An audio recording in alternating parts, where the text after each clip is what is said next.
Hey everyone, how's it going? Just wanted to do a real quick video for you today, showing off my technique for soldering feeder wires to my track. I've seen a lot of questions over the years about how exactly to do this. What's the best technique? Should I do it this way versus that way? So in this video real quickly, I'm going to show you how I do it, and then you can decide if this is going to work well for you and your needs. Now, a lot of people question, well, where exactly do I solder my feeder wire? Do I do it on the outside of the track? Do I do it on the inside? Do I do it underneath? The way I do it is I do it on the outside of the webbing of the track and not on the inside of the webbing of the track. And the reason for that is because I don't want any wire or any solder on this inside where it could knock into the flanges of my cars or my locomotive and knock cars around on the track. I know some people will solder, on the inside of one rail and on the outside of the other rail, so that from the aisle you're not seeing the wire for the joint there. Those people must be better at soldering than I am, because I can't do it and make it so neat and tiny. A lot of people will also say, well, solder to the underneath of the rail, and drill your holes, and then when you lay your track down, you've got your wires already there, and you can just run them through those holes.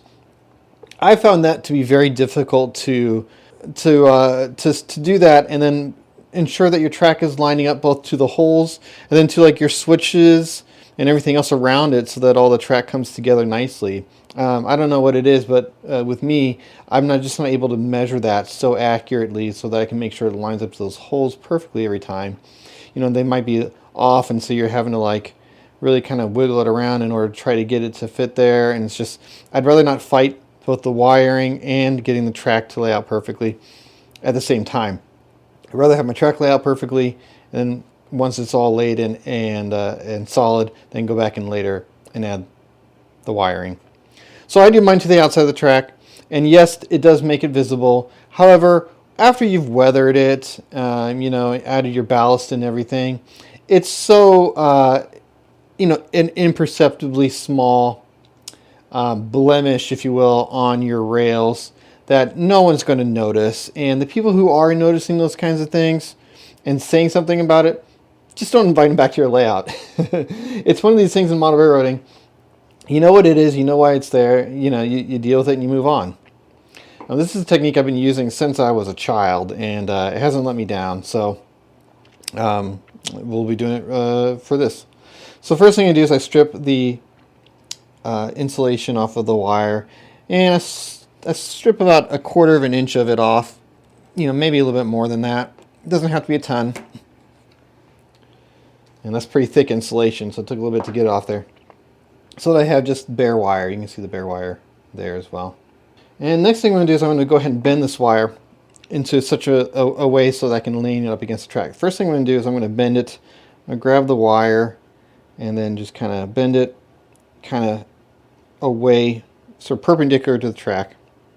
And then I'm going to grab the whole thing and I'm going to bend it towards the track.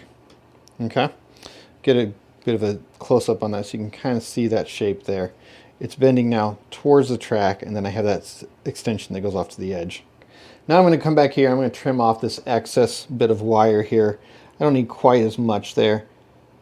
This wire that's kind of parallel with the track. I think I might have said perpendicular before, but parallel with the track.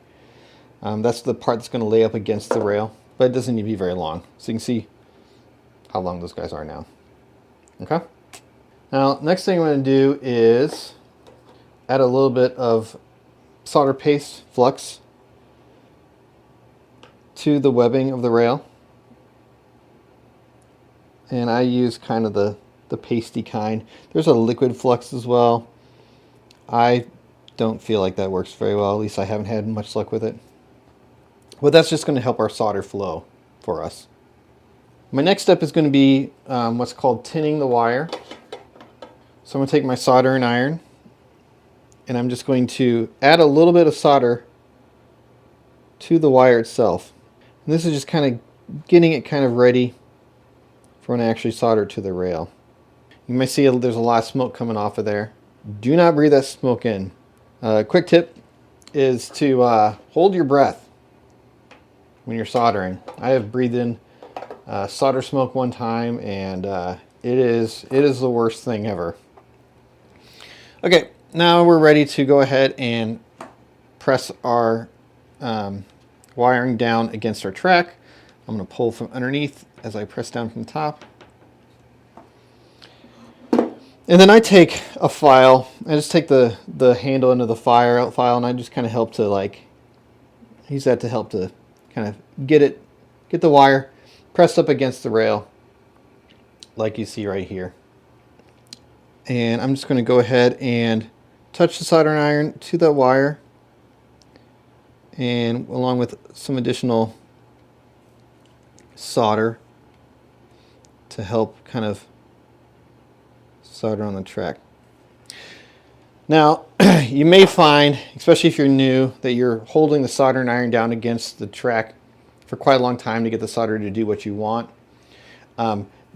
Because of that, you run the risk of melting your plastic ties, and you don't want to do that. So one thing you can do is add this. This is a little alligator clip, and it's got a wire coming off of it. This I got off of a soldering station that has like clips, so you can kind of clip wires to the solder to hold the wiring in place as you're soldering stuff together. But what that's going to do is that's going to take a lot of that heat from the rail and run it up into the clip and away from the plastic ties. So that'll help you kind of prevent you from melting plastic ties. So I've melted a lot of plastic ties over the years, and yeah, just being able to control where your heat is going is going to help you out quite a bit. So I'm going to go ahead and just run some solder into this little area right here and kind of try to smooth that solder out. As long as your solder is nice and shiny looking, you know you got a good connection there. And you'll notice that you might have a kind of a big glob of solder here. So in those cases, I let it kind of cool down. And then I just kind of come through here and file it down a little bit. And it kind of cleans up the edges and smooths it out a little bit. And now I'm going to take a flat file here. I'm just going to make sure the top is nice and clean. Take a bright boy, make sure that that's nice and clean there. And there you go. 2 feeders soldered onto your track work.